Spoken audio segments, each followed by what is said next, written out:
Entre 1921 y 1929, la imagen que difundían los Estados Unidos era la de un país con el mejor estatus social posible, pese a la ley seca y el incremento del crimen organizado.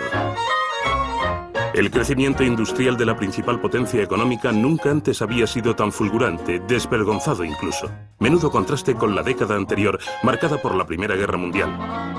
Las autoridades políticas y financieras transmitían el mismo mensaje de confianza, prosperidad duradera y bienestar. Hacia finales de la década, el auge económico se tornó en euforia generalizada. Los locos años 20 atestiguaron el inicio de las primeras elecciones de Miss América, las primeras ceremonias de los Oscar y los primeros musicales con el jazz como telón de fondo. Denominar a la década de los 20 el periodo previo a la depresión, denominarla la era del jazz, de la prosperidad, de los locos años 20, era distorsionar la realidad. A decir verdad, no fue una época en la que todo el mundo gozaba de prosperidad. Las clases altas sí, pero la mayoría de los norteamericanos no vivían bien en absoluto. Entramos en una nueva fase del bienestar económico. De pronto el grueso de las familias norteamericanas tenían coche, cuando 10 años antes ni se lo podían permitir. Tenían lavadora, frigorífico y tocadiscos eléctricos. El cine sonoro vio la luz en 1927, de modo que parecía una nueva época. Considero que la gente era consciente de que no duraría mucho, pero la inmensa mayoría de los norteamericanos pensaba que habría una reducción en los precios, una desaceleración. Sin embargo, estábamos inmersos en una nueva era, una nueva economía. Los años 20 jalonan el inicio del automóvil como núcleo de la cultura norteamericana, lo que significó que incluso la clase obrera ansiaba comprarse un coche. Aquello era impensable en Europa. Ningún trabajador tenía coche en los años 30, solo los dirigentes y los ricachones podían permitirse ese lujo. Por tanto, Estados Unidos tuvo acceso a cierta prole de consumistas en masa, por lo que empezó a fomentar el crédito. El crédito se convierte en algo en lo que se puede confiar. El crédito de compra de, por ejemplo, un Ford Modelo T o cualquier otro coche se vuelve un fenómeno de masas. En 1919 había 6 millones de automóviles en Estados Unidos. 10 años después había 27, a saber, 1 para cada 5 estadounidenses. La cultura de consumo y la compra mediante créditos a plazos prospera en Norteamérica. Es la era de las chicas díscolas de la ginebra de contrabando y del jazz. Asimismo, es un periodo de pasión por el mercado bursátil, donde toda clase de gente corriente, no solo los expertos bursátiles que integraban Wall Street, sino ciudadanos comunes comenzaron a considerar Wall Street un patio de recreo donde enriquecerse a toda costa, un lugar exento de riesgos. Por consiguiente, los años 20 en Estados Unidos representa un periodo en que Wall Street, por primera vez, se asocia con la cultura del ocio, el consumo exacerbado de alcohol, el desenfreno sexual y las delicias consumistas. Wall Street pasa a formar parte de ese estilo de vida a lo grande.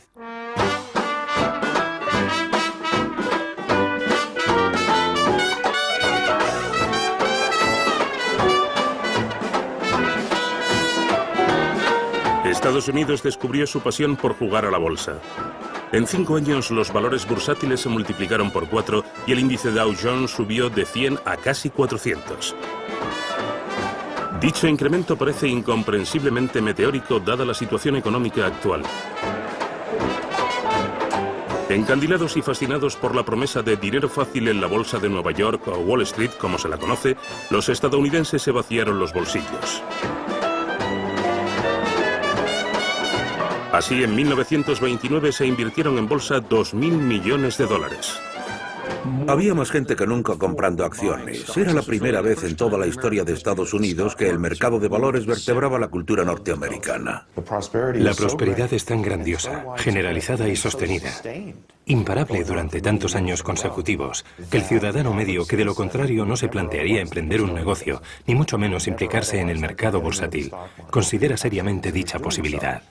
El mercado de valores se convirtió en el principal tema de conversación. Bautizado como el nuevo El Dorado, las familias invirtieron sus ahorros en él, como si de un casino se tratase. La gente, sobre todo los estadounidenses, siempre han tratado de enriquecerse rápido, con la salvedad de que en los los años 20 parecían existir más medios que nunca para lograrlo, e invertir en bolsa era uno de ellos. Suponía una nueva forma de riqueza, pues comprabas una acción, digamos a $20, sin saber siquiera qué era la bolsa, y al día siguiente había subido a 23 y al otro a 27 sin mover un solo dedo. Caray, esto está chupado. A este paso, ganaré un montón de dinero sin pegar un palo al agua. Y por eso la gente se volvió adicta a comprar acciones en bolsa. Los mercados de valores europeos eran aristocráticos, ya que muy pocos compraban acciones. En cambio, los de Estados Unidos eran democráticos. Y son gente normal, trabajadores asalariados de clase media, limpiabotas, amas de casa, gente corriente como ustedes y yo. Se trata de un nuevo fenómeno extraordinario que enloquece a las masas. En aquel entonces, los choferes aguzaban el oído para escuchar a sus jefes hablar de la adquisición inminente de una compañía. Reinaba una euforia colectiva. La gente temía quedar en ridículo por no aprovecharse del dinero que prácticamente caía del cielo. Se produjo una mentalidad acaparadora. John Jacob Rascott, director ejecutivo de General Motors, garantiza a todos que la economía está sana y salva, y será próspera. De hecho, redacta un famoso artículo que aparece en la revista Ladies Home. Todo el mundo debería ser rico, afirma, y explica cómo conseguirlo. El artículo aparece un año antes de la Gran Depresión de 1929. John Rascott escribió: si una persona ahorrara $15 al mes y los invirtiera en acciones ordinarias, al cabo de 1 o 2 años, dado el rápido crecimiento de los valores bursátiles, tendría $80.000. La prensa financiera lo catalogó de visionario. Fue como la fiebre del oro de Wall Street. Millones de personas quisieron beneficiarse de la buena racha, quisieron comprar acciones, y por todo el país había oficinas con cintas perforadas que mostraban los resultados de Wall Street.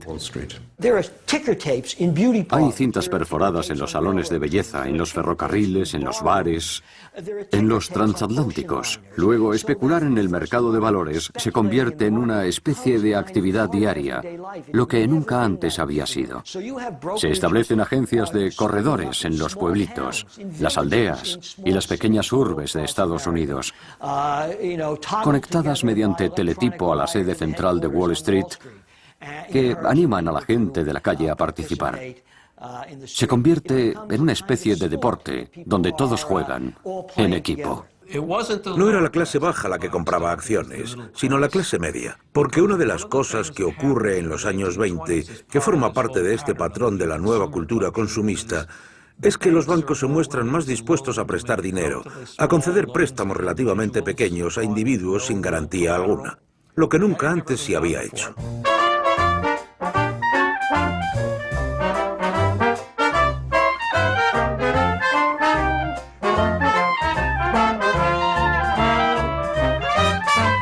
Un tercio de los estadounidenses confió sus ahorros a los magos de Wall Street, máxime cuando no resultaba necesario tener el capital disponible. Los agentes de bolsa vendían a crédito. Y mientras los bancos prestaban dinero en efectivo y hacían fluir su capital, los corredores embolsaban jugosas comisiones. Todos amasaron grandes fortunas. Compraban hoy para vender al día siguiente. Los fondos de inversión se multiplicaban y prosperaban, y se constituían empresas a diario.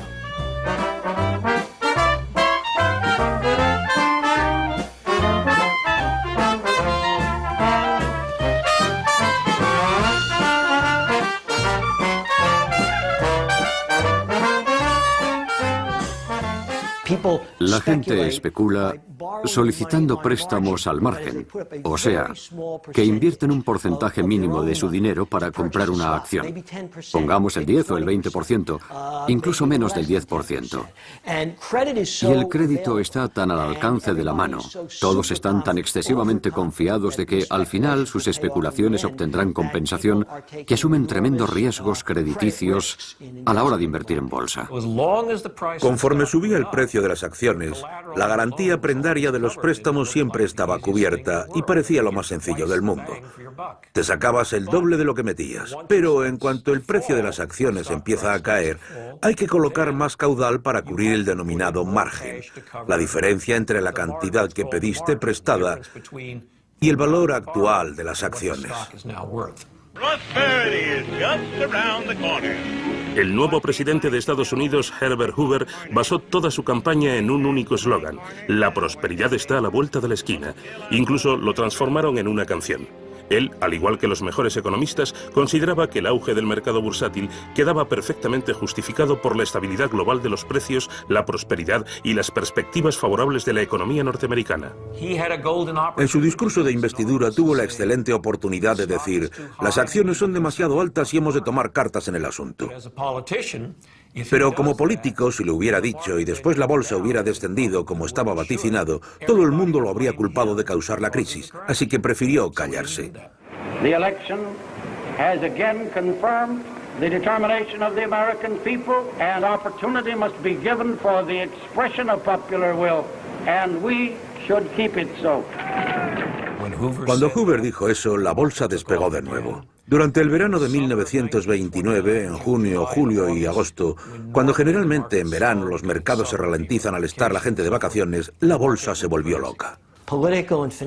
Los líderes políticos y financieros celebraron tal euforia y tal especulación temeraria, desde el presidente Herbert Hoover hasta los banqueros más prestigiosos de la nación. Una nación apabullada por un sentido de confianza plena y alentada por, al parecer, los más prudentes y avezados del país. La élite económica sostiene que todo va bien. No había motivos para pensar que ocurriría cualquier otra cosa. La gente, incluso los economistas más prominentes, presumían que esa situación persistiría durante años. Los precios de las acciones alcanzaron niveles irracionales y ridículos. Y a pesar de todo, como sucede en toda prosperidad especulativa, hubo gente que dijo: la bolsa está bien y se merece esos niveles tan elevados. El ganador del Premio Nobel de Economía de 2004, Edward Prescott, aduce que la bolsa no estaba precisamente alta en 1929. Los mejores expertos, los gerentes de riesgos, manifestaban: tranquilos, jamás ocurrirá, y aparte se puede diversificar. Si baja en un sitio será únicamente ahí, no afectará a otros, pero eso es absurdo. En 1929 había un mercado de valores que subía como la espuma y que, en cierto modo, soltó amarras. Me refiero a que, en vez de basarse en los valores reales de las compañías subsidiarias, era un mercado de especuladores en el que se compraban y vendían acciones con el propósito de comprarlas para venderlas posteriormente por más dinero. Los fondos de inversión eran conspiraciones de infiltrados. Los banqueros inversores más relevantes, que a veces eran políticos que querían especular en acciones específicas, adquirían cantidades descomunales de dichas acciones, de manera que su precio se ponía por las nubes, para luego librarse de las acciones basura y producir beneficios, mientras que a los demás ciudadanos de a pie, a quienes se les había incitado a comprar las mismas acciones en vista de su crecimiento, les dejaron con las sobras. En algún momento, el proceso se desvincula de la economía real. Es probable que la gente dijera: cuidado, que esto va a estallar, pero a nadie le interesaba decirlo. Los más racionales pensaron para sí: me aprovecharé de la subida de precios hasta que bajen, hasta el último momento. Se podía ganar más dinero corriendo riesgos cada vez mayores, lo que provocó un incremento de los precios de las acciones y una buena disposición de solicitar créditos en exceso, a fin de crear una estructura que, una vez resquebrajada, se desmoronó completamente. Supongamos que los precios de las acciones se cuadruplicaran, pasando de 100 a 400. Aún en el transcurso de una década, mucha gente reaccionaría diciendo: ¡qué locura! ¿Pero quién va a fiarse de una bolsa cuyos precios suben vertiginosamente? Hubo quienes se percataron de que el crecimiento económico se fundamentaba en premisas falsas y advirtieron que surgirían problemas más adelante. Un puñado de banqueros de Wall Street, de banqueros inversores, declara que la economía y el mercado en sí mismo presentan excesivas obligaciones con respecto a sus ingresos, que la especulación a crédito resulta peligrosa y que los valores en bolsa están extremadamente inflados. Algunos, como el estadístico Roger Babson, advierten de que se está jugando con fuego, pero nadie les hace caso. Roger Babson declaró en septiembre, un mes antes de la bancarrota: Antes o después sufriremos una depresión económica que será terrible, incluso colosal. La bolsa caerá por su propio peso y habrá una rebatiña demencial sin precedentes. Cuanto más alta estaba la bolsa, más acallaban a gritos a quienes advertían que la bolsa se estaba descontrolando. Puesto que, si la gente empezaba a tomarlos en serio, venderían sus acciones y la bolsa caería en picado. Hubo indicios antes de que el mercado bursátil quebrara, de que la economía comenzaba a perder enteros de nuevo. No podemos fiarnos de los indicios a corto plazo de recesión económica. Siempre hay pausas. Y en ocasiones, las economías vuelven a la normalidad. Pero ciertamente hubo indicios de especulación excesiva por doquier. En especial la cota elevada del precio de las acciones, que resultaba muy difícil de justificar desde una perspectiva histórica. Sin embargo, hubo fondos de inversión en los que la gente normal y corriente depositó su dinero.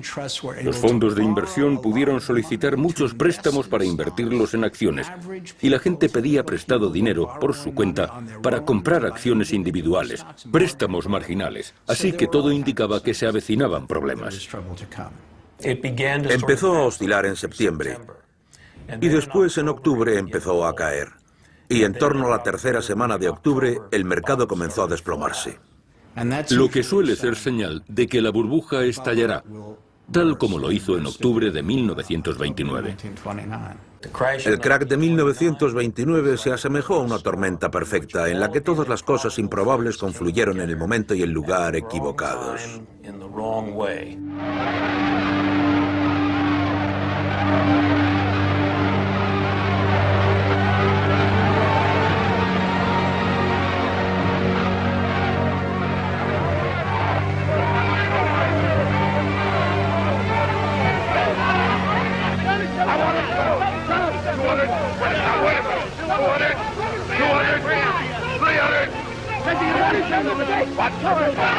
Finalmente, el jueves 24 de octubre, el Jueves Negro, se desató la locura colectiva. En cuestión de horas, accionistas aterrorizados se deshicieron de 13 millones de acciones sin saber siquiera a qué precio las habían vendido. Tras 3 años de intensa especulación, la bolsa de Nueva York quebró y nadie estaba en condiciones para decidir clausurarla, pues su presidente estaba de vacaciones en Hawái.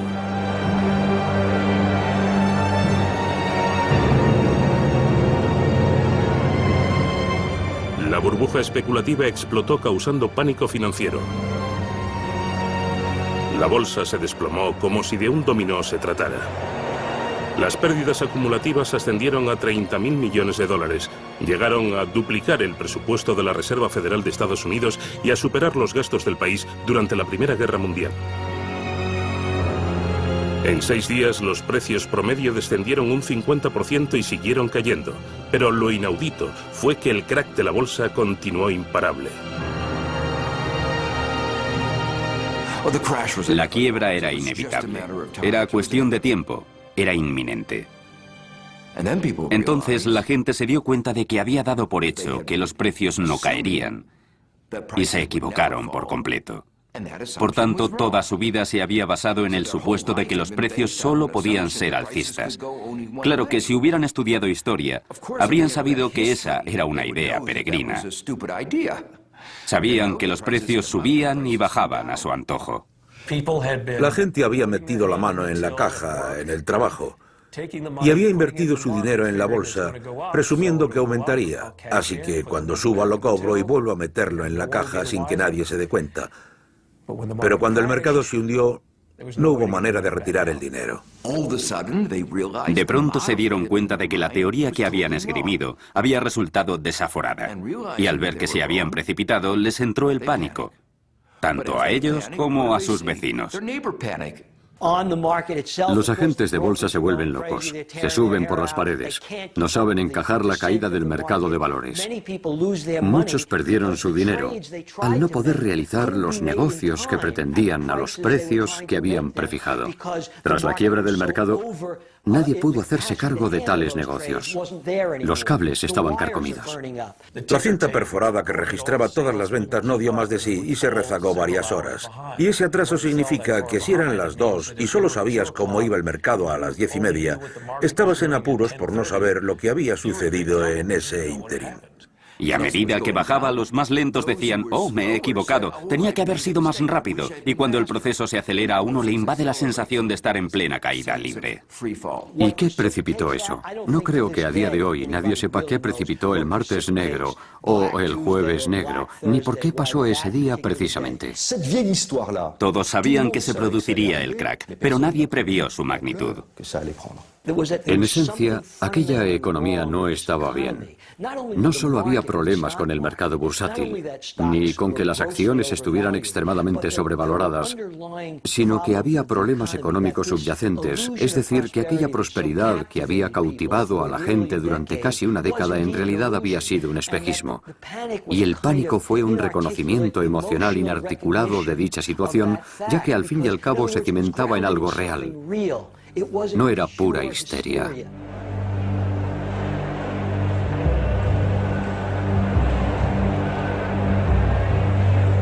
La bolsa parece una estación ferroviaria al principio de las vacaciones, escribió el Wall Street Journal, un torrente de liquidación. Hombres y mujeres se daban empujones para intentar averiguar lo que ocurría.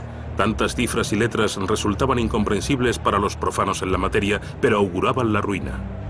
En el parque había miles de órdenes bursátiles deshechas, cual cartuchos vacíos de un campo de batalla, escribió el New York Times. Por lo visto, el gran crack provocó suicidios masivos en Wall Street y en otros lugares. Se convirtió en blanco de una especie de humor negro. Se dibujaron viñetas cómicas de banqueros de Wall Street tirándose por la ventana, etc. Es una leyenda que se exageró demasiado.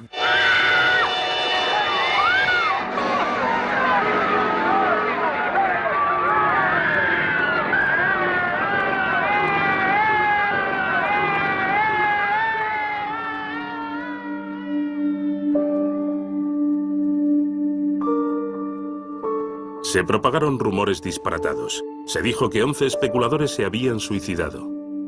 Supuestamente el director del Ritz requería a sus clientes que pagaran la habitación por adelantado y les preguntaba si deseaban una habitación para pasar la noche o para arrojarse por la ventana. Es cierto que hubo suicidios, pero no muchos. No obstante, uno de los más notorios fue presenciado por Winston Churchill, quien estaba visitando Nueva York cuando aconteció el crack.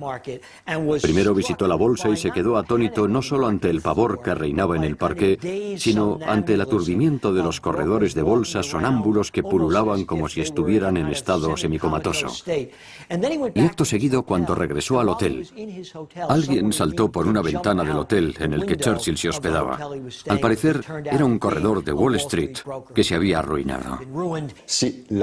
Es la arquetípica historia que surge cuando se fragua un mito. La primera noche, cuando cayeron los precios, los operadores salieron a la calle angustiados y cuando miraron al cielo vieron a un hombre en la azotea de un edificio. La multitud creía que iba a saltar y resultó ser un fontanero que estaba arreglando los canalones. No se lanzó, pero la gente esperaba que sí. Les gustaba ver suicidarse a los especuladores. Se habían forrado, de ahí que quisieran verlos suicidarse. El jueves negro, Herbert Hoover rehusó ir a Wall Street, eligiendo cenar con Marie Curie, que estaba visitando la Casa Blanca. Él le recordó que había sido ministro de Comercio antes de ser elegido presidente y que Norteamérica estaba segura de sí misma y gozaría de una prosperidad perpetua. En aquellos momentos, fuera de la desoladora bolsa de valores, empresarios arruinados procuraban vender sus coches lujosos por precios irrisorios. La reacción oficial ante el crack de la bolsa es una amalgama de consternación, incredulidad y orgullo desmesurado. Una sensación de que si garantizan a la gente que todo marcha bien, el mercado se recuperará inmediatamente. John D. Rockefeller va y compra acciones en público para mostrar que confía en que la economía y el mercado están saneados. John Rockefeller, el hombre más rico del mundo, vio desvanecerse el 80% de su fortuna. In the 93 years of my life, depressions have come and gone. Prosperity has always returned and will again. Trata de persuadir a la gente de que el mercado está en perfectas condiciones, de que esta es una calma temporal y de que comprar acciones es una muestra de confianza en el mercado, pero no logra convencerlos.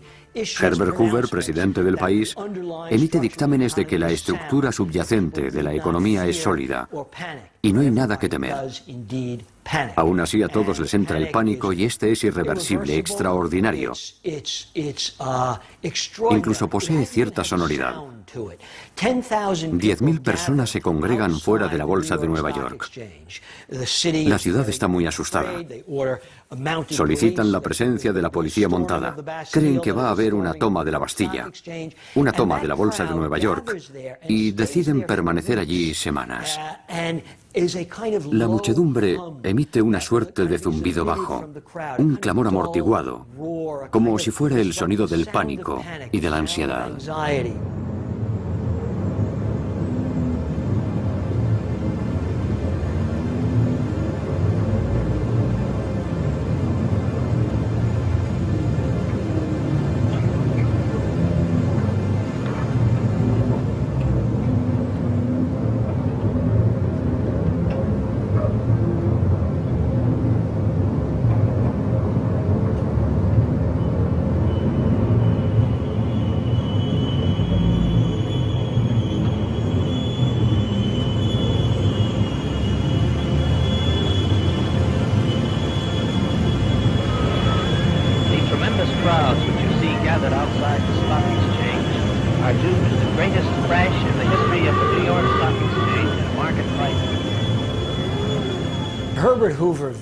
Herbert Hoover, una vez que se desploma el mercado, pierde credibilidad a ojos de los estadounidenses.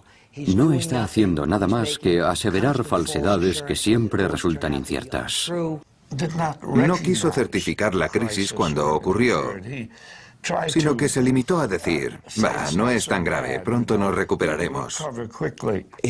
Sus declaraciones sobre que la prosperidad estaba a la vuelta de la esquina fueron un intento de dar confianza al mercado de valores. Ningún presidente diría, estamos al borde del desastre, pero, al ser falsas promesas, Hoover perdió toda credibilidad cuando el pueblo vio que la realidad no concordaba con lo que había vaticinado. El Congreso y el presidente pudieron comparecer en la escalinata del Capitolio para decir, lo que estamos haciendo es destructivo. Pero no lo hicieron, y el presidente no redundó en el crack. No se disculpó por haberlo causado, ni se arrepintió públicamente de sus políticas. Es más, siguió con las mismas de siempre. Pienso que está muy sorprendido por lo ocurrido y confía ciegamente en que el mercado se recupere. La Reserva Federal sostenía que el crack de la bolsa era peccata minuta, que no había de qué preocuparse y que no presagiaba ningún bajón económico. Claro que se equivocaron de cabo a rabo. El crack del 29 no fue cosa de un día, se prolongó una semana. Y la caída duró casi 3 semanas, desde finales de octubre hasta mediados de noviembre. Posteriormente, el mercado empezó a recuperarse y, a decir verdad, ganó en invierno en torno a 1/3 de lo que había perdido y presentaba síntomas de recuperación. Todos tenían la mirada puesta no en la bolsa, sino en la economía y en lo que iba a suceder. Cuesta creer que un incidente como el de que la bolsa perdiera la mitad de su valor en varios meses pueda desencadenar una catástrofe. La quiebra un día de 1929 equivalió a un 24-25%, pero desde 1929 hasta la cotización más baja de la bolsa hubo un declive del 80%.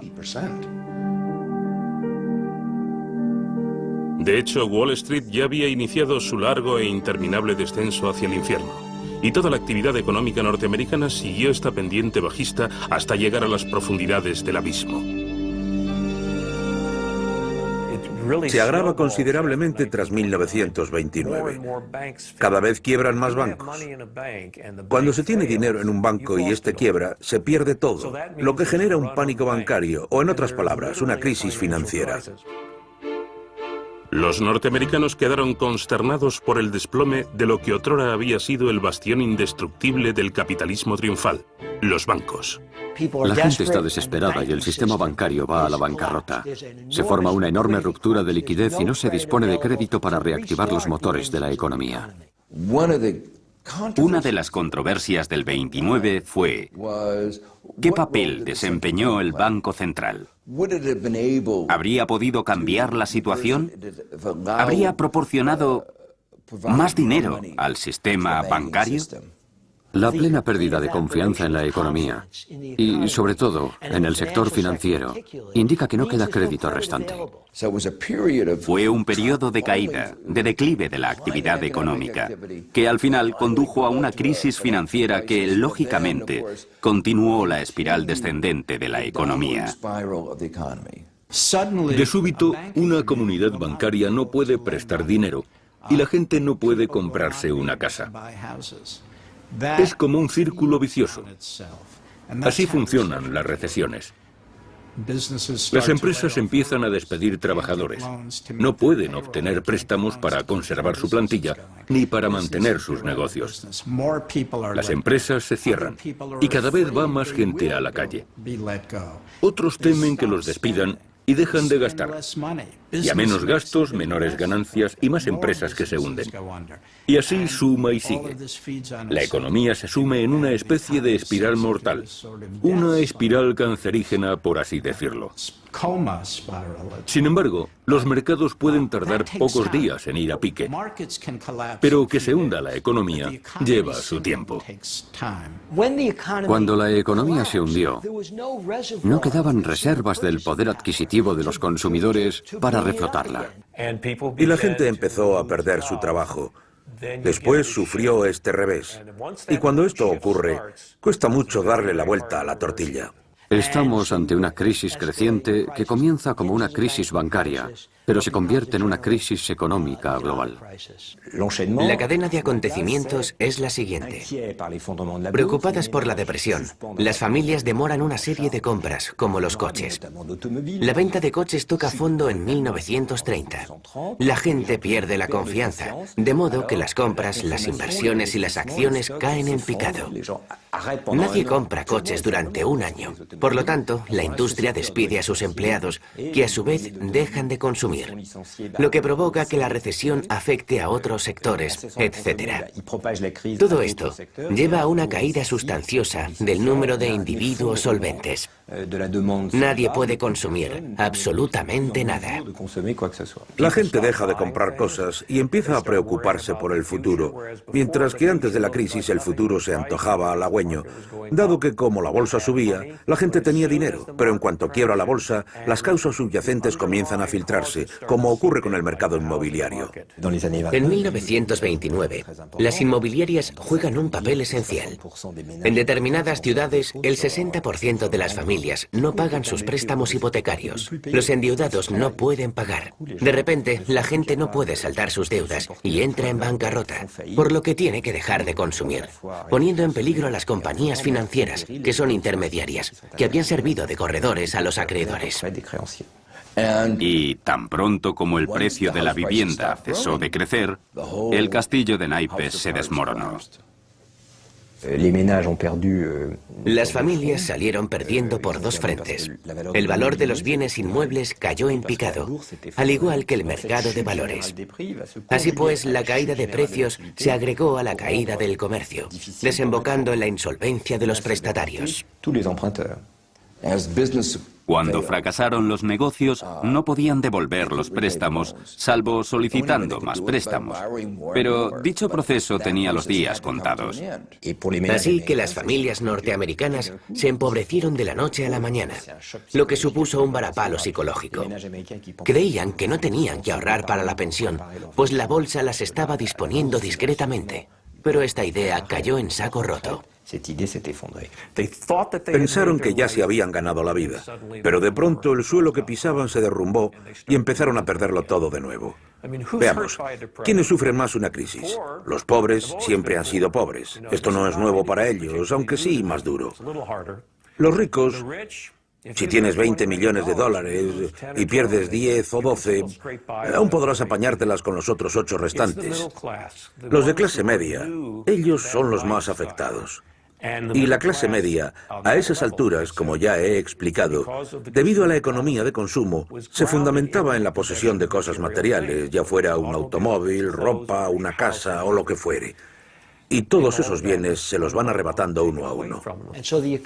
Así la economía continúa descendiendo y descendiendo y descendiendo, al margen de lo que Hoover tenga previsto hacer, que no es mucho, la verdad. El tipo de políticas que Hoover propugnó agravaron sustancialmente la Gran Depresión. Se negó a procurar al país el acicate que necesitaba. En realidad no supo comprender la gravedad de los problemas ni aplicar las políticas idóneas para solventarlos.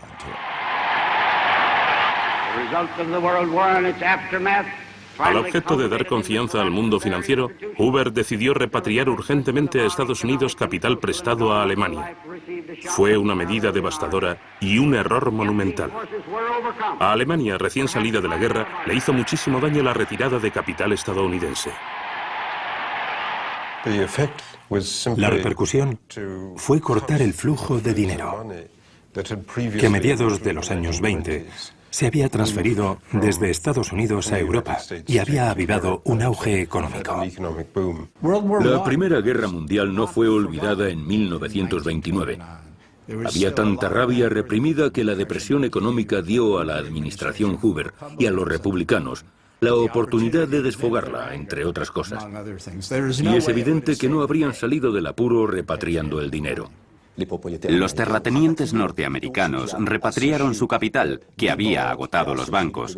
La economía alemana, con que este tejemaneje con capital estadounidense fue muy desestabilizador, es decir, que fue un estrangulamiento gradual programado. No creo que fueran plenamente conscientes de las consecuencias de sus actos. La historia mundial perdió el equilibrio, pero no fue por culpa de que en Estados Unidos se había registrado un 25% de desempleo durante 2 o 3 años.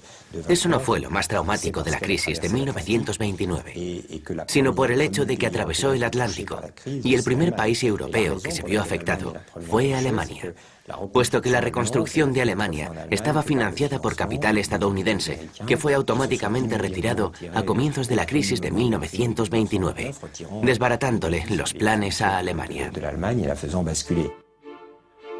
La primera transferencia crediticia representó un desastre para la economía alemana. La cantidad de préstamos estadounidenses fue apabullante. El Reichsbank tuvo que enviar 14.000 millones de marcos a Estados Unidos en oro y en divisas. Los inversores se arruinaron y los bancos saqueados fueron asediados. El funcionamiento del sistema financiero internacional, sin duda, contribuyó a la propagación de la crisis en Alemania, lo que se tradujo en la contracción de la economía.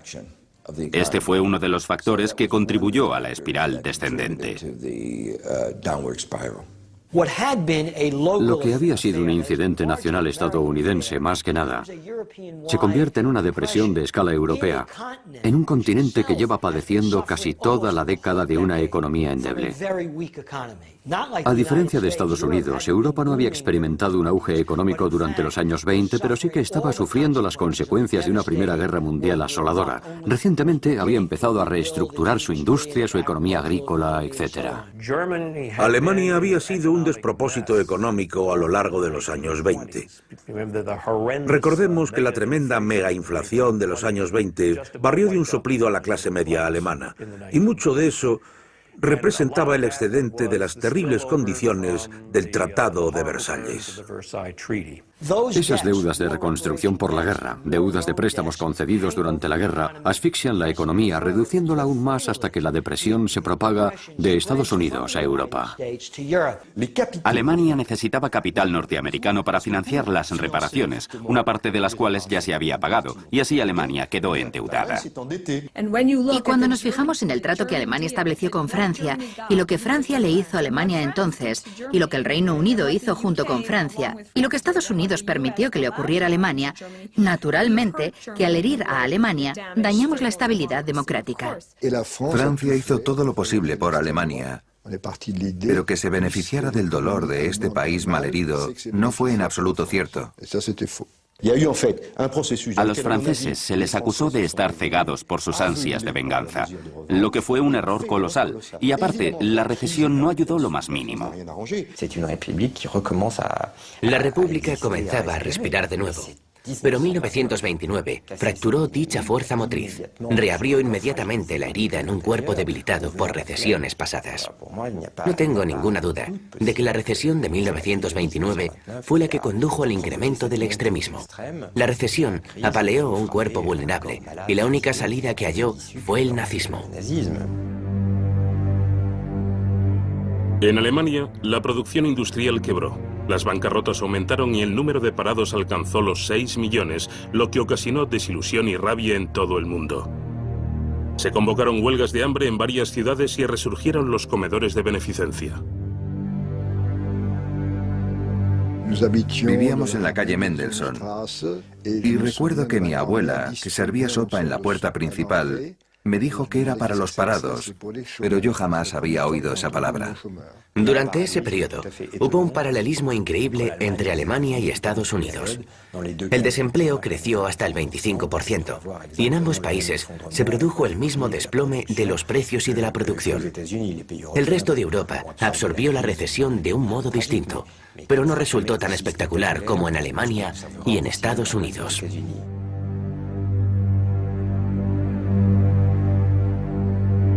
En Estados Unidos, la onda expansiva del hundimiento de la bolsa no había disminuido antes de que comenzaran a sentirse las repercusiones de la espiral de recesión gigantesca e irreversible. La producción industrial norteamericana se redujo hasta la mitad y miles de familias tuvieron que aprovisionarse en los comedores instalados en la calle. La economía no se recuperaba, y para junio, porque la primavera solía ser el gran mes en que la economía empezaba a reactivarse, cuando llegó junio, nada había cambiado. Y como consecuencia, la bolsa volvió a desplomarse y el país navegó a la deriva hasta octubre.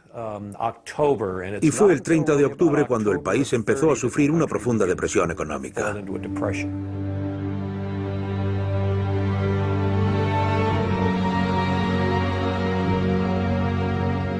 Los bastiones más sólidos de Estados Unidos se desmoronaron tras el crack de Wall Street, un hecho que contrastaba crudamente con el periodo reciente de crecimiento rápido. 1 de cada 5 trabajadores estaba en paro y la población parecía anestesiada.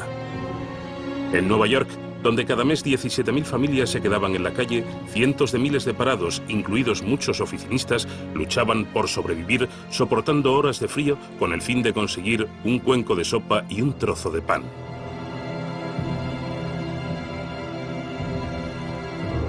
El gobierno no dispone de programas de seguridad, de red de seguridad ni de programas de asistencia social. No existe un seguro de desempleo, de tal modo que cuando la gente pierde el trabajo y termina de rodillas en la calle, no tiene a quién recurrir, salvo a organizaciones benéficas privadas que no dan abasto.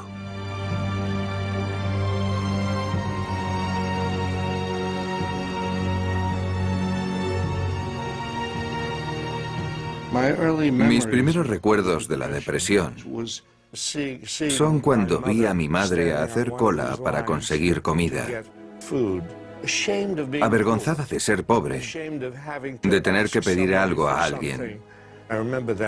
Lo recuerdo como si fuera ayer, pues me dolió mucho verla en la cola, aguardando a su ración diaria.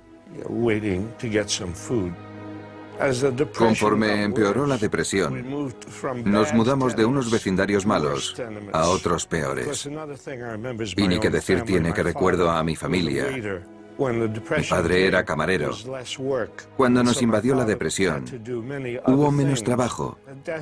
Y por eso mi padre tuvo que hacer muchas otras cosas, tales como vender corbatas.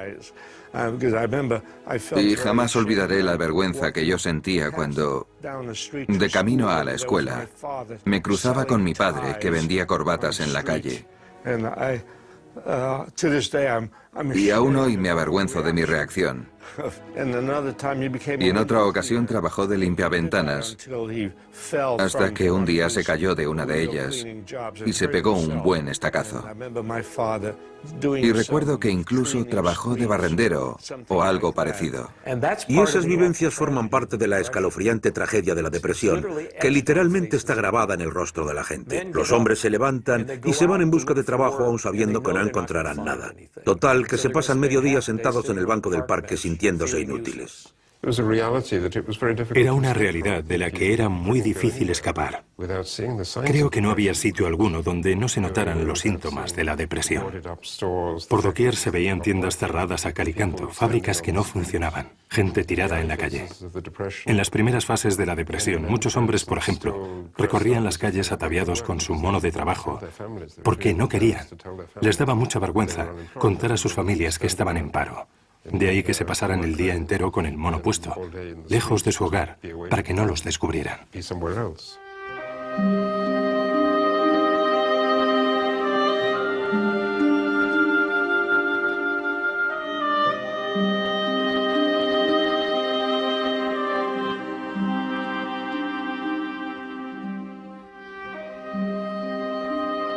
Rotos por la recesión y resueltos a hacer de todo para sobrevivir, cada vez más ciudadanos participaban en numerosos maratones de baile, una variante de los años 30 de los antiguos Juegos Circenses. El reglamento de dichas pruebas era sencillo. Las parejas tenían que aguantar bailando lo máximo posible, a veces varios días, con la esperanza de ganar los $500 que se llevaba la pareja que más aguantaba bailando sin parar.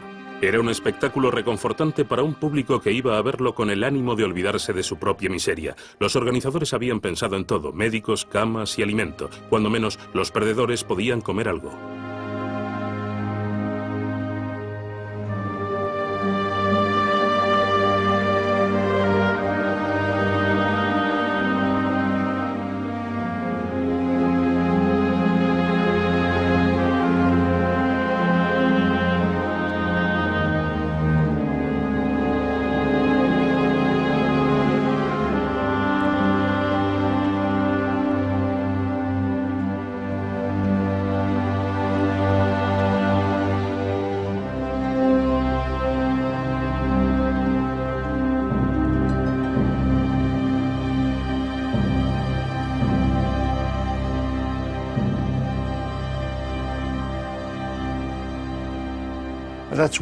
Esa es una de las cosas que recuerdo. Otra, cómo no, es cómo desahuciaban a la gente de su vivienda. Por muy bajo que fuera el alquiler, no podían pagarlo. Y entonces la policía entraba en su casa, cogía los muebles y los sacaba a la calle. Recuerdo que de niño presenciaba continuamente escenas de muebles hacinados en la calle. Y se veían madres llorando a mares, porque no solo habían perdido su hogar,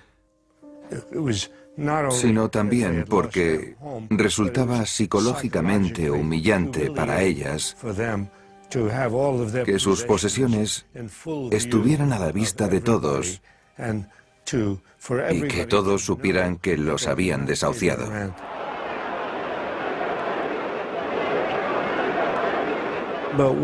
En un par de ocasiones fui testigo de actos de rebelión con personas que metían los muebles en casa y que se atrevían a desafiar a la policía. Las familias que perdían su hogar debían ir a otro sitio y se cobijaban en chozas provisionales que fabricaban con cartón, hojalata y piezas sueltas. Dormían en las cuevas de Central Park. Por todo Estados Unidos hay ciudades campamento de indigentes denominadas Hoover ciudades, en desdén socarrón por el daño que Hoover había infligido al país. En Central Park de Nueva York hubo un sinfín de Hoover ciudades que durante muchos años fueron la vergüenza de nuestra sociedad. Once I lived the life of a millionaire, spending my money, Lord, I didn't care.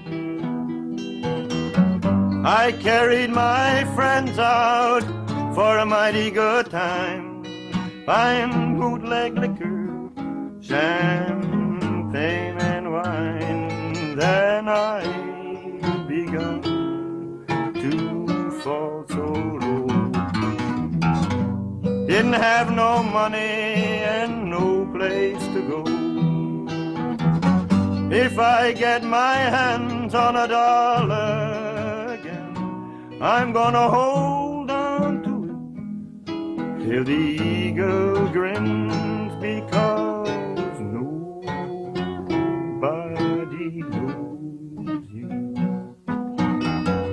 When you're down and out, in your pockets not one penny, and your friends you have not any. But when you get on your feet again,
En menos de un año, la crisis financiera alcanzó otro nivel y se extendió por todo el país.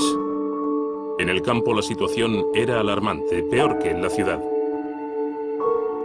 El valor del trigo descendió un 50%. La caída espectacular de los precios agrícolas socavó a los granjeros y no pudieron vender sus productos. Había millones de toneladas de comida, pero nadie podía comprarla. A los granjeros que no pudieron liquidar sus deudas se les despojó de sus propiedades y se pusieron a vagar por los caminos.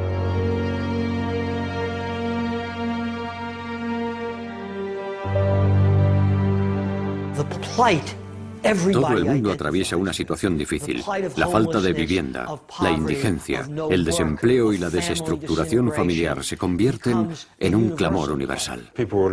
Los agricultores buscaban nuevos puestos de trabajo, por lo que parecían nómadas, y también emigrantes de los estados agrícolas, que resultaron particularmente damnificados. En la región central de Estados Unidos se producen migraciones masivas de granjeros desahuciados que buscan empleo desesperadamente, aunque esté destinado a los inmigrantes.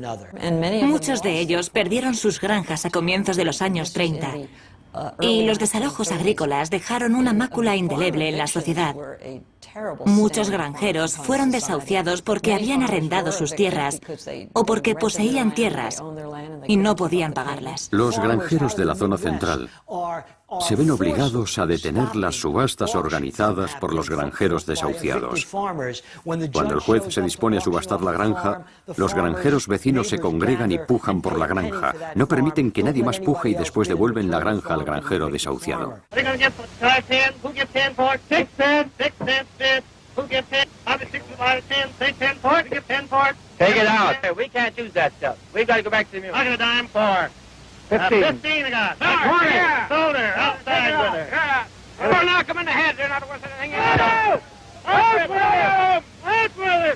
En las regiones rurales no tienen a dónde ir. Pero la auténtica tragedia de todo esto, la ironía acerba, es que los granjeros destruyen sus cosechas porque literalmente no pueden llevarlas al mercado por los precios que piden, y por eso la gente se queda sin comer y se muere de frío al no tener ropa, cuando los almacenes están repletos de ella. Hay hogares y pisos vacíos, mientras la gente tiene que dormir en la calle, en el metro y sitios por el estilo.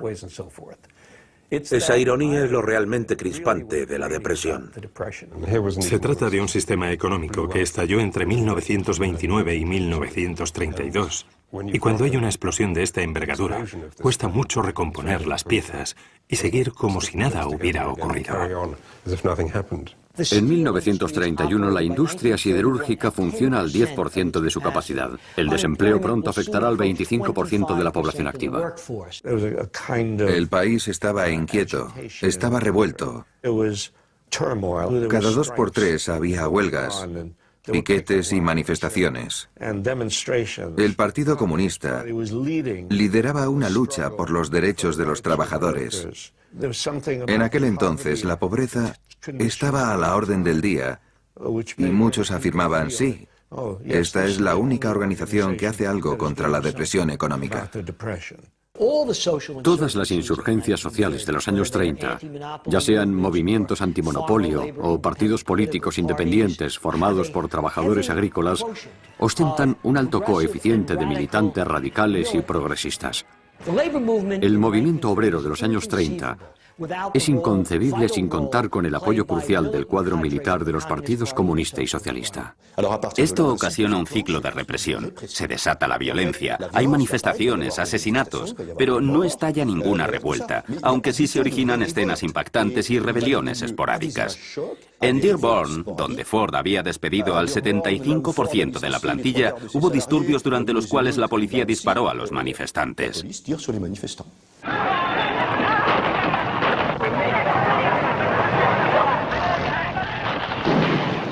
En las fábricas de Ford, cuyo número de trabajadores pasó de 130.000 a 37.000, quienes fueron lo bastante afortunados de conservar su puesto, vieron cómo su salario mensual disminuía de 50 a 16 dólares, y cuando convocaron una huelga, la policía abrió fuego matando a 5 empleados e hiriendo a decenas de ellos. Herbert Hoover toma medidas muy ofensivas y tal vez la que se lleve la palma sea cuando envía tropas para que disuelvan el denominado Bonus Army atrincherado en Washington y compuesto por veteranos de la Primera Guerra Mundial que exigen un adelanto de las primas que les habían prometido a su regreso de la Guerra Europea en 1918. Se desplazaron 12 o 14.000 soldados procedentes de todo el país. Montaron en ferrocarriles, en trenes que no podían pagar. Llegaron a Washington como buenamente pudieron. Presentaron una demanda al Congreso, pero este la desestimó. Prácticamente acamparon en el National Mall, que se había convertido en la Hoover ciudad del cuerpo expedicionario de bonificados. Algunos de los desplazados allí volvieron a casa, pero otros que no tenían motivos para irse se quedaron en la ciudad. Además, no representaban ninguna amenaza para nadie. Hubo 2 soldados que llevaron a Hoover por mal camino, el comandante Dwight D. Eisenhower, futuro presidente de Estados Unidos, y sobre todo el general Douglas MacArthur. Douglas MacArthur, que quede claro, era la típica persona a quien cuando se le metía una idea en la cabeza, jamás la consideraba equivocada. Y resulta que se le metió en la cabeza que esta gente constituía una grave amenaza para la República, que podrían destruir el Congreso o cometer alguna barbaridad. Y el caso es que solo eran familias, no un ejército, y ni siquiera iban armadas. Con todo, él empezó a condicionar a Hoover, y al final le persuadió de que eran una amenaza para todos. Y Hoover encomendó a su milicia que los mataran. Fue desastroso. Bajo las órdenes de MacArthur, 4 pelotones de caballería, una columna de infantería equipada con bayonetas y máscaras antigas y 6 tanques atacaron y prendieron fuego a las chozas de la Hoover ciudad.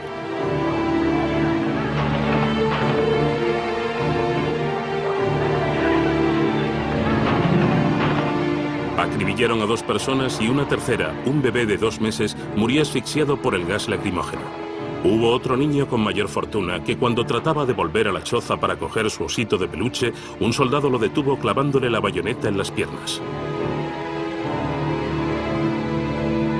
Fue horrible, y el pueblo norteamericano reaccionó diciendo: Herbert Hoover ha debido perder el juicio. Dicha matanza dilapidó el último atisbo de credibilidad que Hoover tenía. Aún así, MacArthur, por ser quien era, murió creyendo que había salvado a la República de una revolución. Resulta irónico que los héroes militares de la Segunda Guerra Mundial, MacArthur y Eisenhower, atacaran a los veteranos de la Primera Guerra Mundial y disgregaran al Bonus Army. Y la gente se enfureció por haber sufrido tamaña indiferencia e insensibilidad con su calamitosa situación económica. Aquel incidente acabó con la reputación de Hoover. Ya se había erosionado por culpa de su negligente política económica, pero su metedura de pata le impidió granjearse las simpatías de sus futuros votantes. What we'd like to know is which corner. We've turned so many corners now we're dizzy. But still I'm positive we'll soon be busy. Hoover, de nuevo a regañadientes, comienza a tomar ciertas medidas mínimas de alivio nacional. No obstante, todos sus actos no abarcan las dimensiones de la crisis. No están a la altura de la severidad de la crisis. El gobernador de Nueva York, recordemos, era Franklin Roosevelt, y Roosevelt procuró instaurar una serie de programas de bienestar social a fin de aliviar el sufrimiento tan patente en grandes ciudades como Nueva York. Roosevelt naturalmente era rico, un aristócrata que no estaba demasiado en sintonía con la vida de los pobres.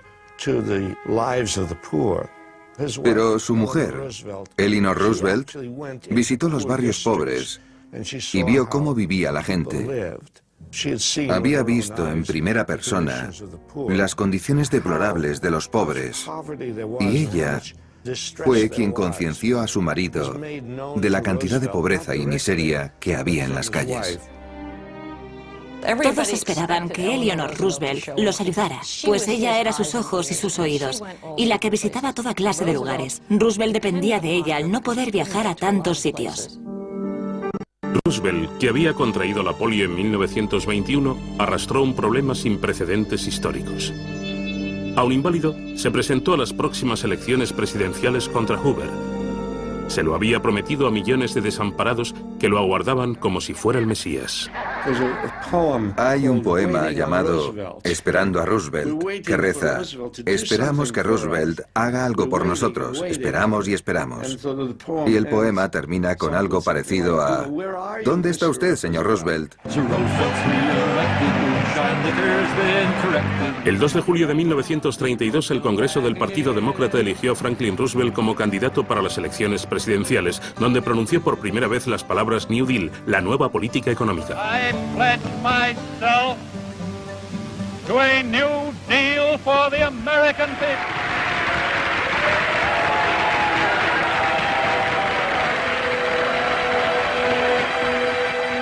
En este contexto tan dramático, las elecciones de noviembre de 1932 comportaron una trascendencia simbólica. Roosevelt prometió frenar los efectos devastadores de la crisis de 1929 con medidas tales como la reforma del sistema bancario, la garantía de una divisa próspera y de auxilio económico y social. Pero lo que convenció a los votantes fue, muy a su pesar, su promesa un tanto precipitada de revocar la enmienda que prohibía el consumo de alcohol, es decir, el fin de la ley seca. Franklin D. Roosevelt ganó con 23 millones de votos frente a los 16 millones que solo obtuvo Hoover.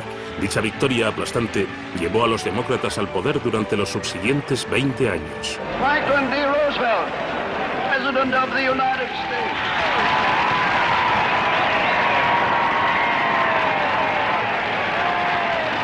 Let me thank you again and tell you that I hope to see you all very soon and bid you an affectionate good night. En noviembre de 1932, Estados Unidos acababa de elegir a Roosevelt. Entretanto, Alemania estaba en una encrucijada en cuanto a su destino. La crisis económica hizo que muchos alemanes preocupados y desesperados se volcaran en los brazos de Hitler. El capital repatriado a Estados Unidos le atribuyó un éxito inmediato. «No van a sentar a un pintor en el trono de Bismarck», exclamó Roosevelt. Aún recuerdo las canciones hitlerianas y las esvásticas por todas partes. De repente, nos hallamos ante los acólitos de Hitler que asedian uniformados el Reichstag y se dedican a pegar a la gente de la calle. Su reinado de terror comienza en otoño de 1932. La ansiedad, el temor y los chivos expiatorios que origina esta depresión económica habían sido ostensibles en territorio alemán durante muchos años. Y ahora se buscan a las cabezas de turco culpables de la quiebra, los comunistas, los judíos. Mi padre fue director de una clínica pediátrica, profesor de universidad, francmasón votante, padre de familia y judío. Hitler redujo su estatus social al de judío y por ello a él lo expulsaron de la universidad y a mí me zurraron en el patio de la escuela por ser judío. No me dejó cicatrices, pero fue muy doloroso. Los alemanes estaban convencidos de que la pureza racial era la única solución. Para Hitler, los judíos eran un veneno que había de ser eliminado. Así surgieron tantos chivos expiatorios. Los judíos eran responsables al representar el capitalismo global. De ahí que se aliaran a los norteamericanos. Hitler obtuvo menos del 2% de los votos en 1929, por lo que se requirió una inusitada concomitancia de acontecimientos para que pasara del 2% en 1929 al 33% en 1933. Se dice que los desempleados le votaron, pero no es cierto, ya que más bien fueron las clases medias, arruinadas y desorientadas, las que votaron a Hitler. Creo que, sin lugar a dudas, la crisis económica, la crisis global económica de aquel periodo es la principal responsable del auge de Hitler. Se producen movimientos similares incluso en un país tan apacible, en lo político, como Estados Unidos. Se advierte un crecimiento de los movimientos fascistas contra los judíos y los financieros semitas de Wall Street, que son los principales instigadores de la depresión, los Shylocks, que están saqueando la economía estadounidense. Hay una especie de tradición secreta en la vida política norteamericana que emerge en los años 30. Había mucho antisemitismo equilibrado por la administración Roosevelt, donde trabajaban múltiples judíos. No tenemos una historia perfectamente moral. Hay norteamericanos famosos que, de hecho, se hacen eco del sentir antisemítico. Henry Ford, que es un icono norteamericano, un héroe estadounidense, también es el héroe de Hitler, que incluso posee una fotografía de Henry Ford en su cuartel general de Berlín, creo. Y eso se debe a que Ford, durante la década de los 20, había redactado unos cuantos artículos que se convirtieron en un libro, un bestseller titulado The International Jew, que trataba de cómo los financieros judíos conspiraban para debilitar el corazón del territorio norteamericano. Asimismo, promulgaban una especie de cultura promiscua y decadente. Eran proveedores de películas lascivas y novelas eróticas y estaban tras el licor de contrabando y los escándalos de toda magnitud. Y Ford narra esta conspiración judía internacional urdida para minar una Norteamérica laboriosa, frugal y productiva. Gracias a ella, Ford se hizo tremendamente popular y de haber presentado su candidatura a presidente, pudo haber ganado a mediados de los años 20. Había movimientos por doquier. Había mucha gente racional con ideas brillantes, pero que había perdido la cordura. La crisis acentuó el incremento del populismo y el extremismo. Tuvo lugar un recrudecimiento del antisemitismo, la xenofobia y el racismo. El Ku Klux Klan contaba con 4 millones de afiliados, principalmente en el sur. Sus estatutos manifestaban: nuestro deber consiste en mantener para siempre la supremacía de la raza blanca. Proclamaron su odio por los extranjeros, los judíos y en particular los negros, a quienes perseguían de noche para lincharlos. La gente se olvida de lo peligroso que resultó aquel periodo para la política de Estados Unidos y del mundo entero. La democracia norteamericana se vio amenazada por las rigurosas circunstancias económicas. Los años 30 están repletos de indicios de levantamientos sociales de la derecha que podrían catalogarse como fascistas o nazistas.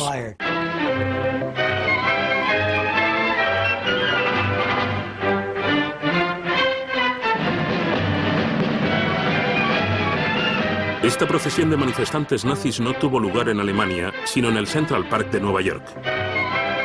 20.000 personas, incluidos 8.000 soldados uniformados de tropas de asalto y miles de adolescentes norteamericanos provenientes de campamentos juveniles organizados según el modelo de los campamentos juveniles de Hitler, se dirigieron al Madison Square Garden para proclamar los derechos de los cristianos blancos, de los auténticos patriotas. Durante el acto, el tumulto abucheó al presidente Franklin D. Roosevelt e hizo el saludo nazi gritando «Heil Hitler».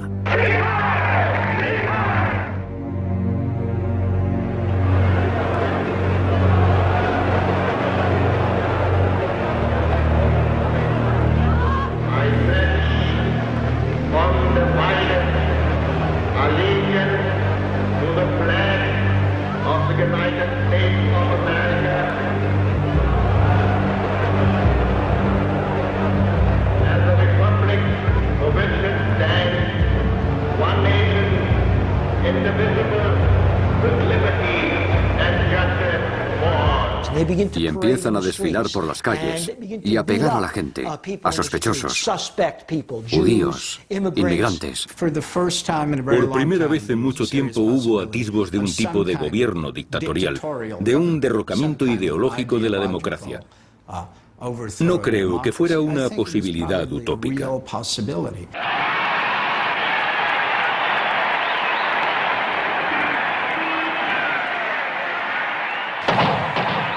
El 15 de febrero de 1933, 2 semanas después de que Hitler subiera al poder, Roosevelt se libró por los pelos de un atentado mientras pronunciaba un discurso en Miami. Pero el alcalde de Chicago recibió 2 tiros en su lugar y murió agradeciendo a Dios haber perdonado la vida a Roosevelt.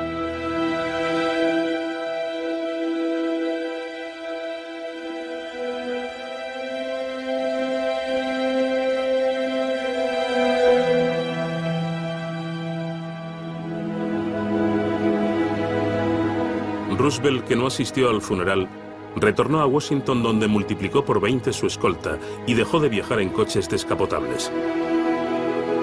Sabía que tenía muchos enemigos y que el orbe empresarial, el Tribunal Supremo y el Congreso lo consideraban un rojo.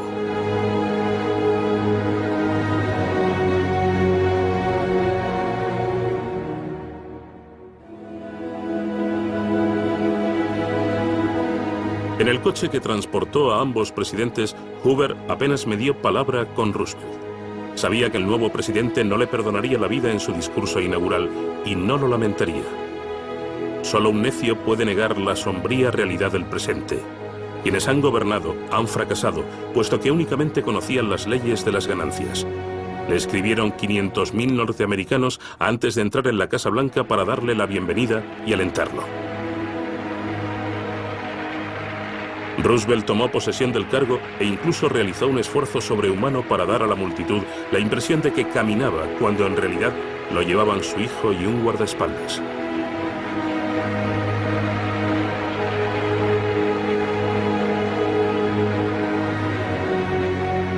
So first of all, let me assert my firm belief that the only thing we have to fear is fear itself.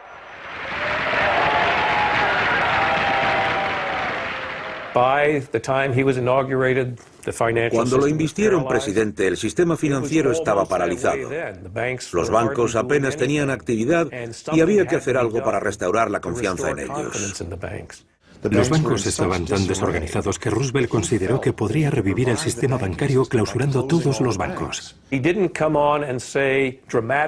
No vino y anunció desesperado, cerraremos los bancos y haremos algo. No, al contrario, dijo esperanzado, todos tenemos miedo de la situación actual, de modo que cerraremos los bancos y aquellos que estén saneados podrán reabrirse lo antes posible. That it is safer for you to keep your money in a reopened bank than to keep it under the mattress. Cuando reabrieron los bancos, la crisis financiera ya era agua pasada. Fue una brillante estratagema psicológica. Fijó precios de modo absolutamente autoritario. Elegía la variación del valor del dólar cada mañana, desayunando con 2 asesores que le aconsejaban si subirlo o bajarlo. Y una mañana le dijo a Henry Morgenthau, quien más tarde se convertiría en su secretario del Tesoro, su ministro de Hacienda, deja que suba 21 centavos. Y el señor Morgenthau le contestó, ¿por qué, señor presidente? Y Roosevelt le dijo, pues porque es 3 multiplicado por 7, y el 3 es mi número de la suerte. Claro que el matiz arbitrario de sus decisiones desagradaba a los mercados, tal y como Morgenthau escribió en sus memorias. Si alguien supiera cómo fijábamos la paridad oro, le entrarían escalofríos. Lo que Roosevelt posee, que le falta a Hoover, es una actitud abierta. Él experimenta, desea oír voces disidentes, incluso voces con las que no esté conforme. Además, reconoce que la crisis es grave y hay que probar algo. Y si ese algo no funciona, hay que seguir intentándolo y no quedarse de brazos cruzados. Roosevelt creó los cimientos para un nuevo mundo, pero al mismo tiempo no tenía un proyecto concertado.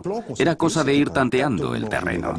La gente no tenía nada que la sustentara durante aquellos tiempos misérrimos, ni siquiera los medios para conseguirlo. Franklin Roosevelt admitió que dicha crisis de consumo mínimo era mortífera, potencialmente fatídica. Para superar la recesión, se contrató a los desempleados para que cavaran hoyos, que posteriormente rellenarían. Daba igual que fuera útil. Lo que importaba era restaurar su capacidad de empezar a consumir para evitar que cayeran rodando por la pendiente de la recesión. Roosevelt sacó partido a cierta mitología de Estados Unidos. A la gente sana le dieron palas para construir caminos. El talento de Roosevelt residió en idear eslóganes y en iniciativas políticas.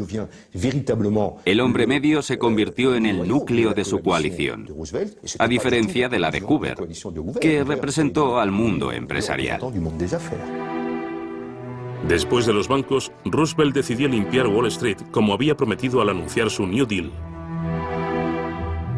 ¿Qué duda cabe de que hubo un New Deal, una nueva política tangible? Existían nuevas normativas para detener los chanchullos financieros que habían causado la crisis. Para gestionar la Comisión Nacional del Mercado de Valores, Roosevelt eligió a Joseph Kennedy, padre del futuro presidente de Estados Unidos. Roosevelt quiso nombrarlo secretario del Tesoro, el ministro de Hacienda, pero el Congreso se negó taxativamente porque Kennedy había sido acusado por una comisión del Senado de especulación y desfalco bursátil, pero sobre todo por su papel en el crack de la bolsa de 1929. Kennedy se convierte en el principal organizador de su campaña. Roosevelt conmociona a la nación nombrando a Joseph Kennedy primer presidente de la Comisión del Mercado de Valores. En fin, ¿quién mejor para velar por el mercado? Joseph Kennedy amasó gran parte de su fortuna no solo especulando en los años 20, sino que fue uno de los pocos que abandonó la bolsa al ver la que se avecinaba. Cuando la bolsa se hundió, volvió y empezó a adquirir un sinfín de acciones de todo tipo de compañías que guardó en los cajones a la espera de que volvieran a subir, puesto que sabía que al final valdrían muchísimo. Tiene contactos en la industria del licor de contrabando de los años 20. Es una celebridad que se vuelve tremendamente rica y tremendamente despreciada por los norteamericanos, que lo tachan de especulador desleal que se enriquece a costa de la desdicha ajena. Roosevelt sabía que Kennedy era uno de los más inteligentes, taimados e inescrupulosos, pero a fin de cuentas se codea con banqueros y abogados. Están poniendo al zorro al cuidado del gallinero, declaraban sus detractores. Sin embargo, el presidente tenía motivos para hacerlo, pues como él dijo, el señor Kennedy se conoce todos los trucos. Conocía Wall Street, los negocios, los pisos francos, conocía todo eso y sabía dónde estaban enterrados los cadáveres. A Kennedy, en calidad de primer presidente de la Comisión del Mercado de Valores, se le conocía por ser un timador y un fraude. Pero para mí no es incoherente con lo que representa la Comisión, que se trata de una agencia que permite, institucionaliza y exonera el fraude en vez de combatirlo.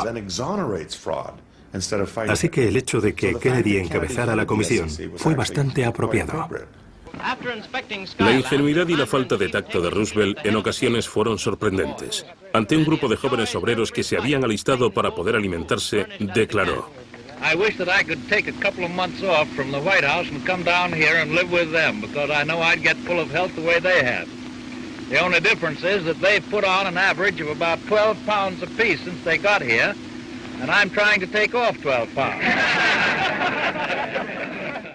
A Roosevelt se le daba bien calmar a la gente, convencer a la gente de que el gobierno se preocupaba por ellos y podía mitigar su sufrimiento.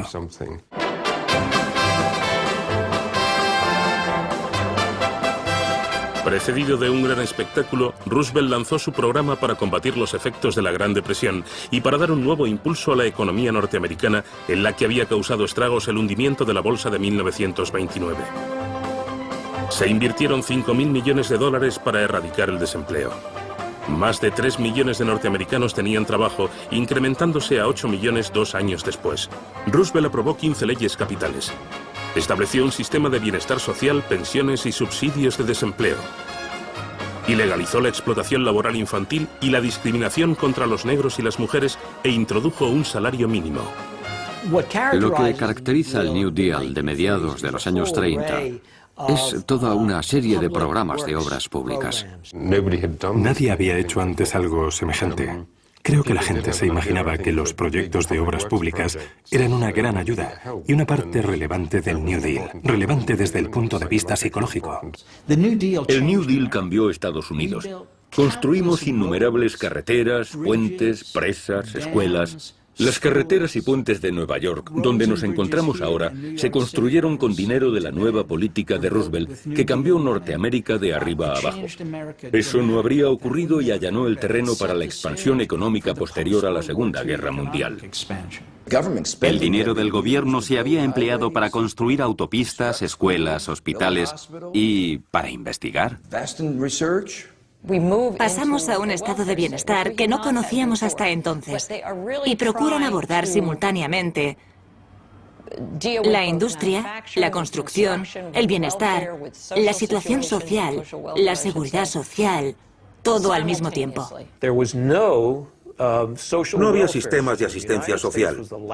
Estados Unidos fue el último país industrial de Occidente que implantó redes de seguridad social, como el seguro de desempleo, las pensiones por ancianidad, etc.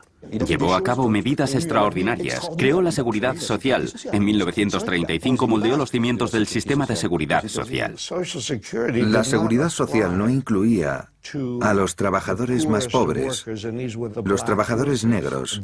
No incluía a los trabajadores domésticos, a criados, lavaplatos, porteros, que eran labores que desempeñaban los negros. Ellos eran los últimos en todo, pero los primeros en perder su trabajo, en caso de tenerlo. Sencillamente, los negros no se beneficiaron de las medidas del New Deal del mismo modo que los blancos. Los afroamericanos se hallaban en la misma situación que otros estadounidenses, pero aún peor porque la suya era peor, y cuando llega la depresión la situación se complica considerablemente. Los antiguos sindicatos no admitían a los negros, solo tenían trabajadores cualificados, y los negros no eran trabajadores cualificados, no podían entrar en los sindicatos. Uno de los motivos de que haya tanta disparidad entre ingresos y riqueza en los años 20 es porque los sindicatos son muy endebles, no pueden defenderse contra el esfuerzo colectivo por mantener bajos los salarios. Declararse en huelga sigue siendo ilegal en Estados Unidos, de manera que entonces un sindicato laboral no existía a efectos legales.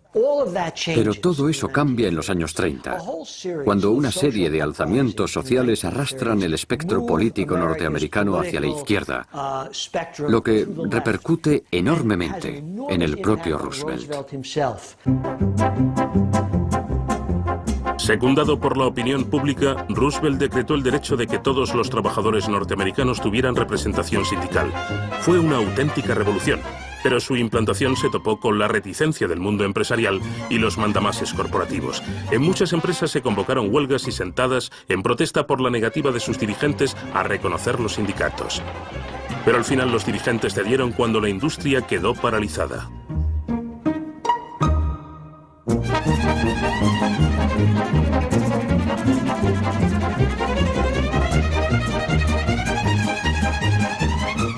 El movimiento obrero explota y sindica a millones de trabajadores industriales norteamericanos que no estaban sindicados en la zona central de la industria estadounidense. Y eso es lo que condujo a la oleada de huelgas y puso a Roosevelt entre la espada y la pared. No creo que lamentara nada de eso, pero sin duda complicó bastante la reactivación socioeconómica. En San Francisco hubo una huelga general, toda la ciudad se paralizó. Minneapolis declaró otra huelga general, cientos de miles de trabajadores del sur que trabajaban en fábricas textiles se unieron a la huelga. Por lo tanto, el país estaba sumido en un gran caos y Roosevelt era muy consciente de ello.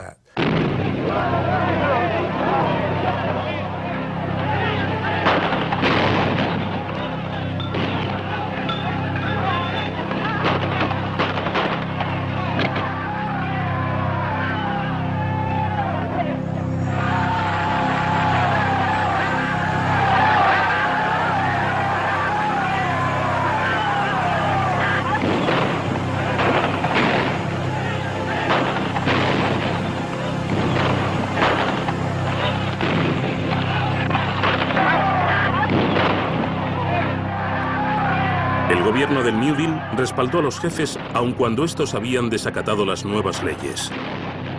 Las acerías de Chicago se negaron a aceptar los sindicatos.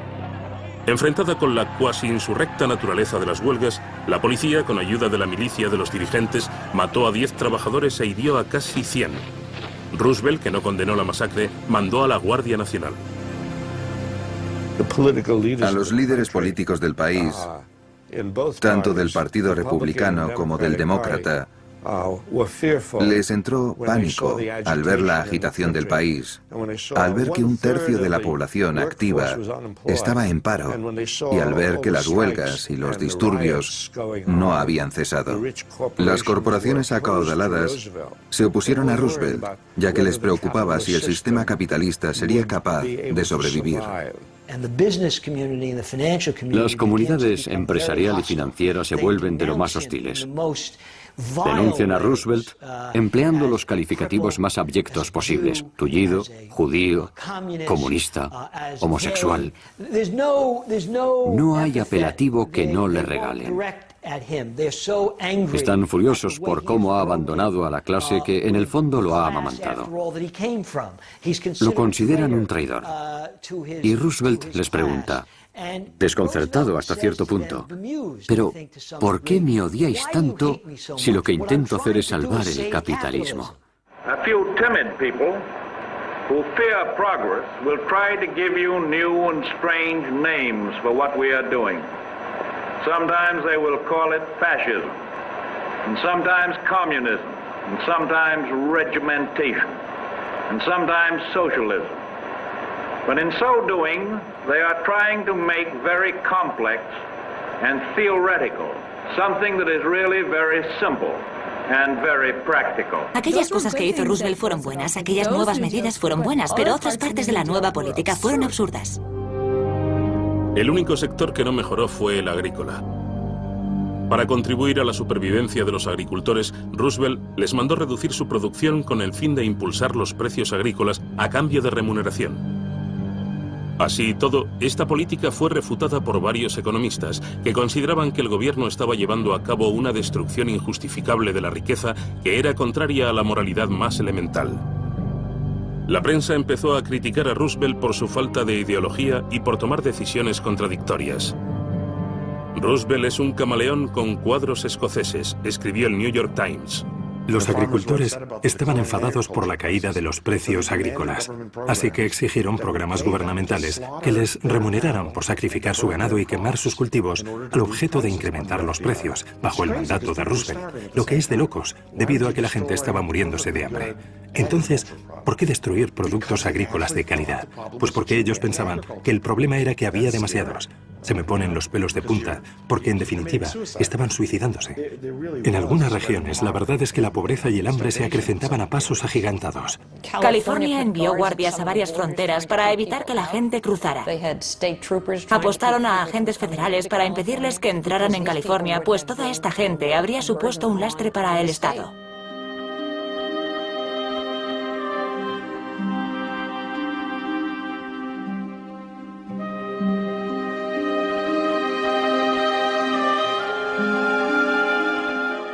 Literalmente, la depresión se veía grabada en los rostros de la gente, y el tormento que padecían quedó reflejado en las magníficas fotografías de artistas como Walker Evans y otros.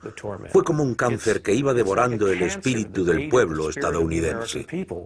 Y una de las famosas fotos de la depresión, tomada en una granja de guisantes de California, muestra a una madre inmigrante procedente de otra parte del país, llevando a sus hijos a cuestas.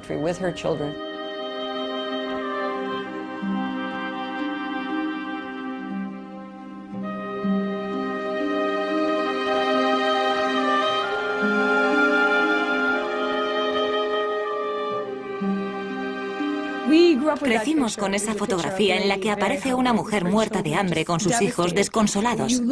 Pero ya la miras con otros ojos cuando sabes que la pagó el gobierno.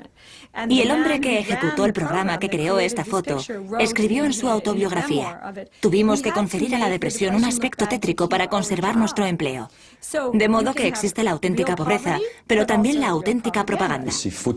Hay que observar muy de cerca esas fotos de agricultores arruinados, porque están cuidadosamente montadas, con una miseria muy realista.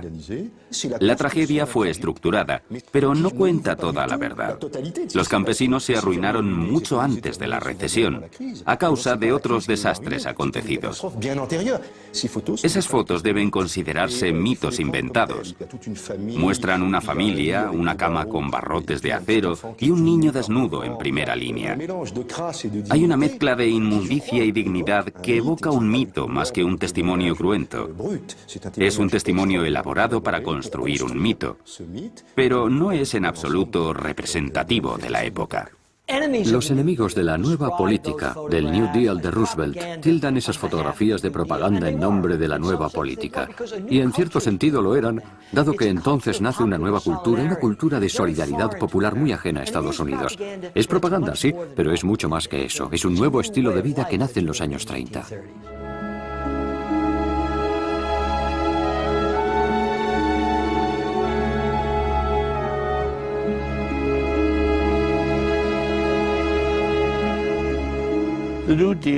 El New Deal ayudó a muchos. Proporcionó trabajo a 6 millones de personas y a cientos de miles de jóvenes. ¿Era perfecta? No. ¿Hubo algún programa malo? Sí, sin duda. Pero eso jamás se ha cuestionado. El New Deal triunfó y fracasó al sacar al país de la Gran Depresión. La economía se recuperó, pero no alcanzó cotas pretéritas ni hablar. Sin embargo, el desempleo cae, las fábricas se reabren y la gente, gracias a la legislación de la nueva política de Roosevelt, vuelve a tener casa propia y puede pagar sus préstamos hipotecarios. Hubo una subida fulgurante en la economía, una expansión meteórica, y para 1937 el PNB, los ingresos totales del país, alcanzaron el nivel de 1929, tras una caída en picado durante los primeros 4 años. Así que hubo una pequeña recuperación. Es fascinante lo que ocurrió en 1937. Roosevelt escuchó a un reducido grupo de economistas afirmar que más vale recortar los gastos del gobierno. Así pues, Roosevelt comenzó a reducir la nueva política, a recortar los gastos, y es natural que al contraer los gastos, la economía empezara a debilitarse. ¿Qué ocurrió? Que hubo otra recesión y la tasa de desempleo volvió a aumentar. En el periodo de 1936 a 1937 hubo una depresión dentro de otra depresión, por lo que no es cierto afirmar que el New Deal erradicó la Gran Depresión, sino que la agravó y la prolongó. Lo que erradicó la depresión es deprimente en sí mismo, pero lo que acabó con ella fue el raudo aumento de gasto militar a causa de la amenaza incipiente de guerra en Europa. En cuanto se produce un desarrollo militar, de súbito hay más trabajos que trabajadores. Pasamos del desempleo masivo y la infrautilización masiva en la economía al empleo a destajo de la noche a la mañana. De repente, Estados Unidos decidió que las fábricas de Ford construyeran tanques y jeeps, no coches. De manera que el esfuerzo por la guerra fue un esfuerzo por la producción, pero repercutió positivamente en el índice de desempleo. Estaba asociado con unas ansias inmensas de producir armamento a escala masiva, pero también cosas que los soldados necesitaban: camiones, ropa, y esto fue lo que reanimó a Estados Unidos. La economía fue impulsada por la industria bélica. Por consiguiente, fue un modo artificial de reactivar el sistema económico.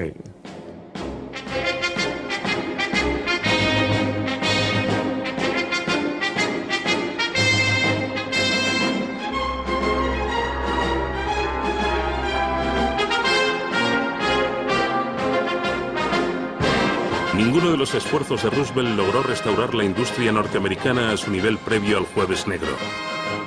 Fue la guerra de Europa la que curó la industria norteamericana. La Gran Depresión había llegado a su fin y 7 años de esfuerzos desesperados habían hecho menos para sanar la economía enferma que varios meses de rearme. Algunos han extraído conclusiones erróneas de aquello y han declarado: para salir de un bache económico se requiere gasto militar. Eso son bobadas. Bobadas. We must be the great arsenal of democracy.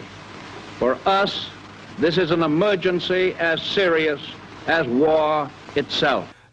El dinero que el gobierno se gastó en bombas fue necesario para protegernos del fascismo. En marzo de 1938, el ejército alemán ocupó Austria sin disparar un solo tiro. Acababa de comenzar la Segunda Guerra Mundial. Y en esencia, la Segunda Guerra Mundial es la que lleva a Estados Unidos al pleno empleo. Eso es absolutamente cierto. No experimentamos lo que consideramos pleno empleo hasta 1940. ¿Que la guerra nos sacó de la depresión? Odiaría decir eso, pero no hay duda de que influyó en ella. Esa recuperación a escala mundial, representada por la Segunda Guerra Mundial, produce un periodo prolongado de prosperidad que dura otra generación después de la guerra. Y en 1944 y 1945 el mayor temor de los norteamericanos fue: cuando termine la guerra, ¿volverá a la depresión?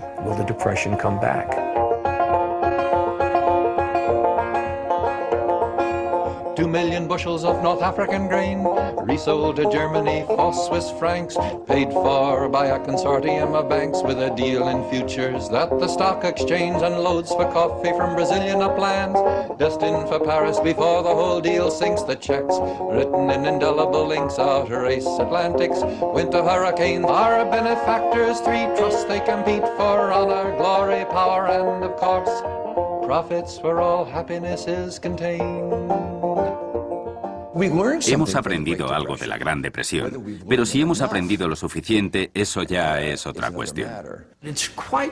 Resulta impresionante lo rápido que olvidamos todas esas lecciones cuando los tiempos cambian, y en particular cuando obtenemos ganancias por olvidarnos de ellas.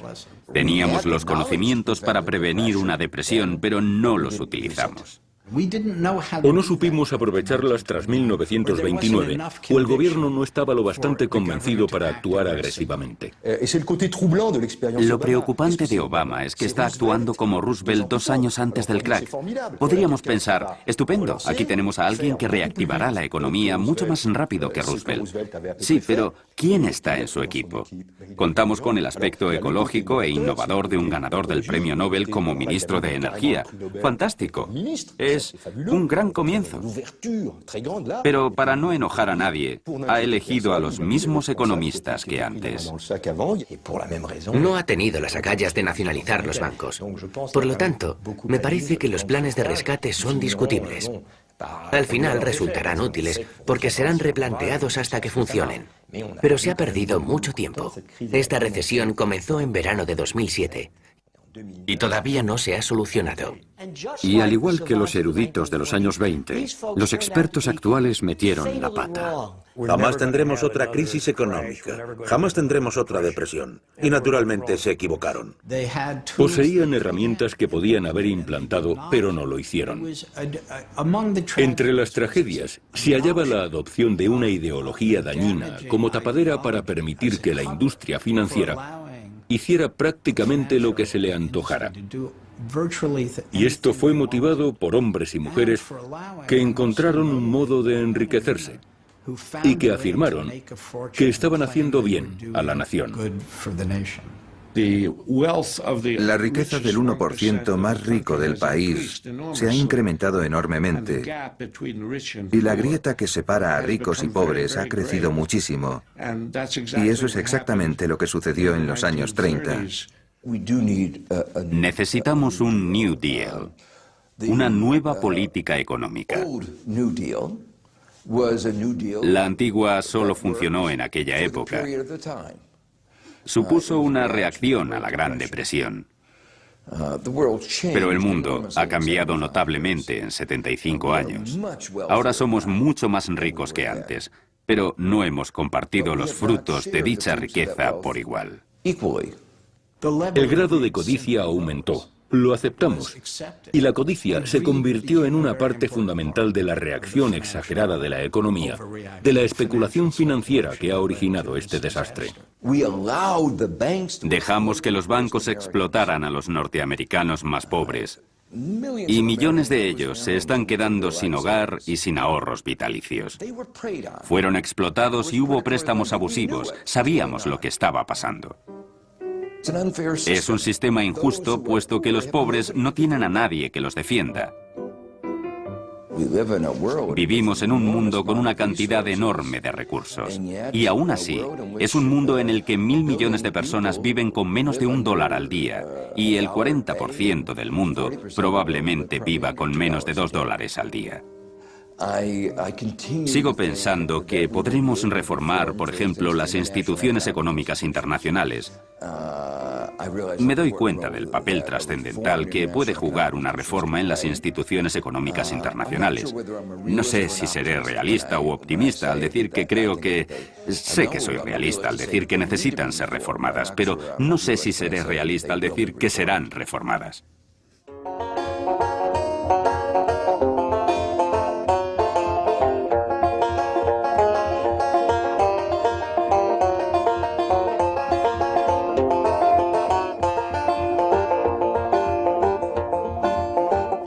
Bushels of North African grain, resold to Germany for Swiss francs, paid for by a consortium of banks with a deal in futures that the stock exchange unloads for coffee from Brazilian uplands, destined for Paris before the whole deal sinks. The checks written in indelible inks, outer race Atlantics, winter hurricanes. At last the coffee arrives, also the wheat. Needless to say, the deal was a success. Who can deny that all of us have gained?